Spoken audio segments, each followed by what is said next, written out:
ఊరికి ఉత్తరాన దారికి దక్షిణాన సక్కానైన పెద్దారెడ్డమ్మ బంగారు తల్లి సత్యమైన పెద్దారెడ్డమ్మ. పెళ్లి కాకముందు నీ ఇంటి పేరేంటి మోహనా? బొమ్మ కంటే. అప్పుడు నువ్వు రాజ్ ట్రావెల్స్కి వెళ్ళావా మోహనా?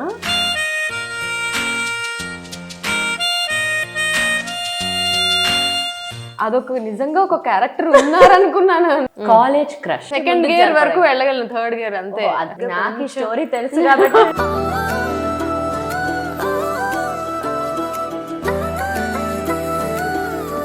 మా సింగర్స్ అందరూ ఏదో ఒక పాయింట్ లో లిరిసిస్ట్ అవుతాము. అంటే అప్పుడు టెన్షన్ వస్తుంది, లిరిక్స్ మర్చిపోతా, ఏదో ఒకటి పెట్టి పాడేస్తాను, లేకపోతే ఏదో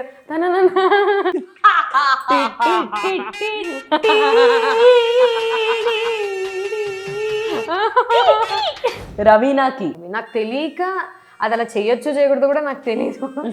సార్ మిమ్మల్ని హేళన చేస్తూ మాట్లాడింది సార్. నెక్స్ట్ రికార్డింగ్ లో చూసుకోండి.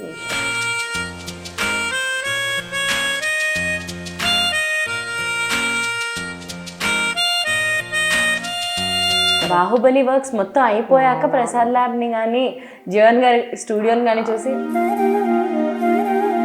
చాలా ఎమోషనల్ గా కూడా అనిపించింది ఆ రోజు. Last recording re recording bit పాడాం అనమాట. తను రికార్డింగ్ స్టూడియోలో మొత్తం లైట్స్ అన్ని ఆఫ్ చేసి కర్టెన్లు విండోలు అన్ని వేసి